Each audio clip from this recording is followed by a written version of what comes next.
There is a contradiction in opinions when it comes to the audience of any show. On one hand, they are frustrated when they don't know what the characters want to do, and on the other hand, they don't want the characters to succeed once they find out what they want to do. Sometimes it is just the appeal of mystery. When you don't know what a character plans to do, it feels mystical and amazing. Once you find out, the mystery is gone and you lose interest very fast, regardless of how well written the whole thing is. Most of the times it is not simply that. Take any show that uses tricks or strategies. When a character explains what he plans to do next, his plan will most likely fail, even if his opponent never finds out about it. In cases when a character does not explain his plan, then he will either win or he will be winning until his opponent figures it out and explains it to us. There is this predisposition when it comes to information. The more we know about something, the less we believe it is important or it will be successful in anything. The reason is because people usually take advantage of what they know to benefit themselves at the expense of the thing they know about. If they don't know how to react to a situation, then they are powerless against it. It seems huge and overwhelming, magical and worthy of worshipping it. It's like ancient religions that were treating the sun and the wind as gods. The reason those religions cease to be is because we now know how to predict the weather and we have chemicals to make the crops grow. We don't need to hope the weather will be good anymore. We have the knowledge for it. This brings us back to the contradiction I mentioned in the beginning. On one hand, it is very frustrating to have the characters in most series being dense, shy, and unable to express or explain themselves. Most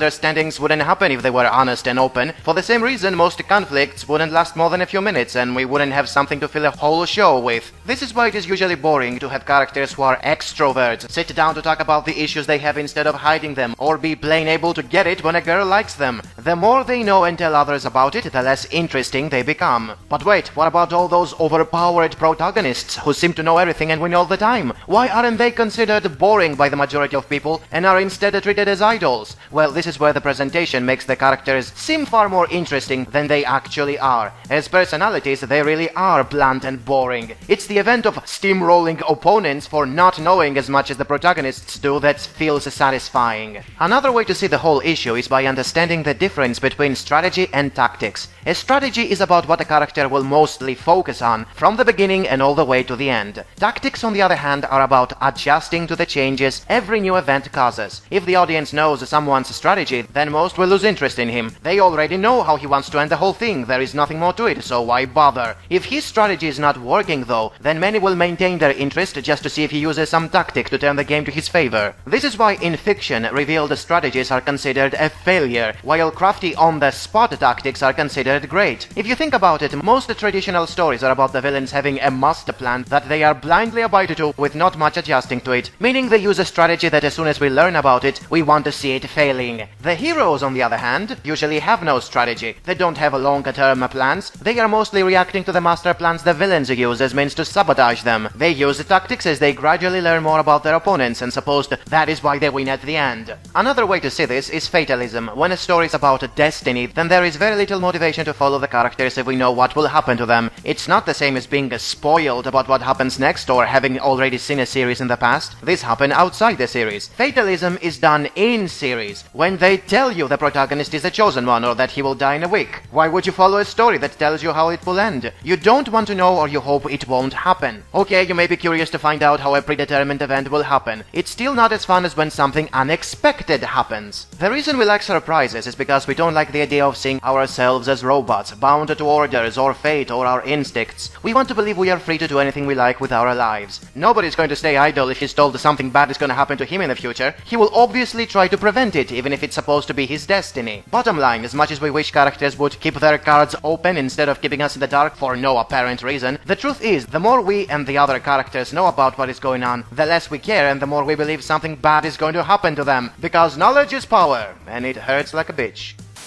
We didn't get to see this, but apparently two admirals went up against the revolutionary commanders. I've never really seen, and I really wish we could have seen that. we had not seen, Really wonder what Marijoa looks like right now. we don't even really know. Dragon is not one of those silhouettes, so I'm wondering what he did. Little do we know, I think it's kind of implied Bonnie was actually also there. nothing we've ever seen, I'm also interested in finding out what all the royalty did while this clash was going on. and we haven't seen, Did characters like ZP0 get involved? which we've never seen. Shanks, Emu, were they involved in this? You didn't see that? What does it say about this show that some of the best chapters that we've gotten are chapters where Luffy's not even in them. Yo ho, the pirate's life for me. We don't really know a whole lot about her. There's really not much details at all. The only thing we know is like her kept me interested from start to finish. I have to admit, I am very surprised with how Setsuna's quirk works. I wasn't expecting it I did not expect to see in a way that no one expects. something I think none of us really expected. It's subversion! Well, I actually have to give a lot of credit to just the unexpected nature of her quirk.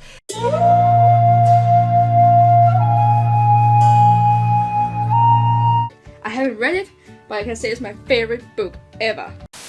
There is this Reddit topic about the ups and downs of Rokana Yusha. One aspect that makes it sound controversial for being both good and bad is its mystery aspect. A guy was defending it as the thing that was making the world massive in content and a creative way to have problems for the heroes. It's not about defeating monsters with superpowers, but rather learning about the world. I replied by stating what many thought about the mystery aspect. It wasn't there for showing a vast world and interesting characters, it was withholding information and kept the plot going in circles. If the world is rich, why do you need a mystery to hide it? Just show it by having the characters traveling in it, not by being stuck in the same area and going in circles. And if the characters are interesting, why do you need to keep their motives a secret? Just show us their motives and do something with them, instead of implying something is there, but we are not going to show it to you. His response was that the mystery was a way to control how much information is given to the viewer. Without it, the show would be a documentary full of long exposition dumps. A slow progression, on the other hand, keeps the revelations far from one another and maintains the intrigue for many books. In other words, he does the same mistake so many others do when it comes to expectations. I have talked about this issue in previous topics, where I named it Anticipation Schlock and Mystery Box. It's when the only thing a show does to keep you watching is promising the revelation of a mystery or the explanation of a motive at some point in the far future. And when it finally does, it ends without doing anything with said revelation or explanation. That's so lame. Why don't you tell us how the world works early on and then spend the series in showing us how it slowly evolves through the events? Why not tell us right away the motives of the characters and then spend the series in how they develop and learn?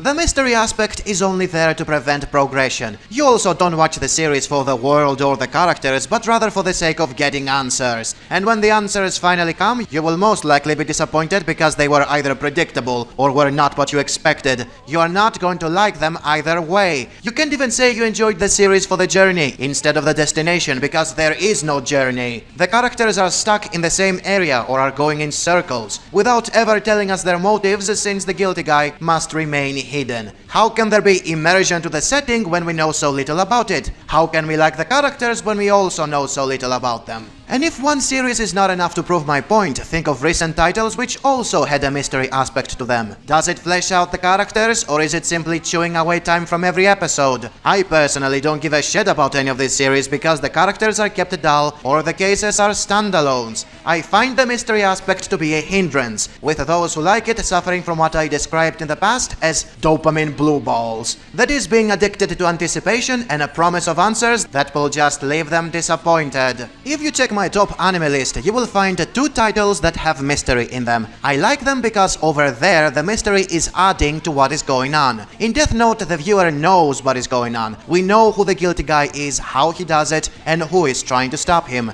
They even explain most of their plans before they execute them. The mystery exists only in series. The characters are trying to reveal something we already know about. This is what was making the mind games more thrilling. We could see their train of thought and how the events were affecting them. In Monster, we don't know the motives of the guilty guy, but the protagonist is constantly moving to different areas and learns more about the secondary characters. The show goes in circles and it's way longer than it needs to be, but it's not stuck in the same area with characters who don't reveal anything, and furthermore, they indirectly tell you information about the villain. Good mystery keeps things going. It's like a light bulb that attracts the bugs that are the characters. Most scriptwriters, though, use it only as a fancy Christmas gift box full of ribbons and shit. You wait for days, going in circles while staring it under the tree, and when you eventually open it, you are left disappointed with the content and realize you could have spent those hours going in circles far more creatively. If you expect me to like mystery shows, don't treat mystery as hindrance. I am not a blue ball dopamine junkie.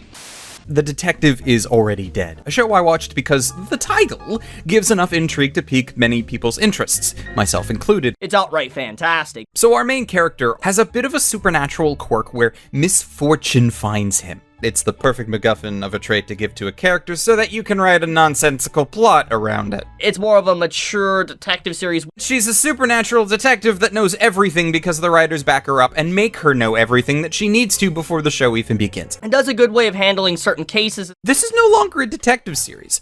If this ever was. It's not a mystery anymore. It doesn't try to kind of undermine your intelligence and, make you feel like you're actually dumb. It's another thing for the lead detective to already have all of the answers and then just info dump it to us. It's outright fantastic. There is no point for the audience to try and figure out the mystery themselves, because it's already solved. It's more of a mature detective series. There was no mystery to begin with. Everything was staged by our main detective character. And does a good way of handling certain cases. It's all perfectly aligned to show what a great and brilliant detective she is, but it's so perfect that it's just absolutely boring. It doesn't try to kind of undermine your intelligence and, make you feel like you're actually dumb. That doesn't make you sound smart. That sounds more like you making excuses for just not coming up with a better idea. It's outright fantastic. It's one thing to have your detective be the smartest person in the room. It's entirely another thing to have them be so obnoxious about it that they've already solved the mystery before even getting involved. It's more of a mature detective series. We either have a plot impossible to be interesting because it keeps the actually interesting bits under wrap until the end, or we have a plot that spoils itself in the first 5 minutes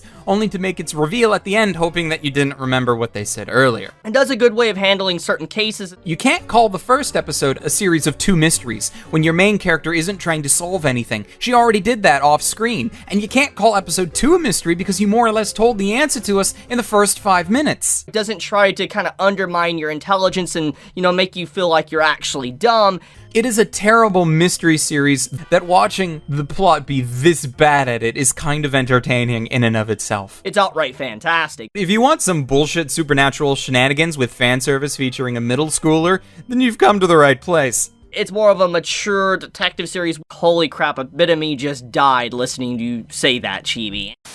Someone on Reddit made a topic on what makes a mystery anime good. I liked those tips, so I will present them to you as means to learn what good writing is all about. It is forbidden for the culprit to be anyone not mentioned in the early part of the story. If it's someone who appears at the end of the story, then there is no payoff, it's just some guy we barely know of. It is forbidden for hidden passages to exist, that is, the method the culprit used being some area we had no idea it existed, up until the mystery was solved. This is similar with the following tip, where it is forbidden for the case to be resolved with clues that are not presented, withholding crucial information from the viewer so he won't be able to solve the mystery before the ending is weak. It is forbidden for unknown drugs or hard-to-understand scientific devices to be used. This means the solution can't be futuristic technology or magic the detective has no knowledge about. The solution is supposed to be based on logical evidence, not something supernatural that cannot be explained with reason. It is forbidden for accident or intuition to be employed as a detective technique. That means no hidden epiphanies or accidentally finding the solution by tripping on the culprit. It makes everything cheap and convenient. It is forbidden for the detective to be the culprit, because it would be a major troll if he is. He's not solving a mystery, he knows who did it and pretends he's solving it. It is permitted for observers to let their own conclusions and interpretations be heard. Biases and personal opinions are what make any mystery interesting. It is boring if everybody sounds like he's objective and impartial. It is forbidden for a character to disguise himself as another without any clues. That is, a mystery cannot be solved just because the detective pretends to be an ally of the culprit, so he will feel safe and reveal everything with an info dump. That's not detective work, that's bullshit. And now I will add a tip that is similar with the previous one. A mystery is not allowed to be solved just because the culprit can't keep his mouth shut when he thinks he won. Having the detective cornered and the villain explaining everything before attempting to kill him means the detective didn't solve anything. Keep this in mind and try to find an anime with mystery that didn't fuck up in any of these.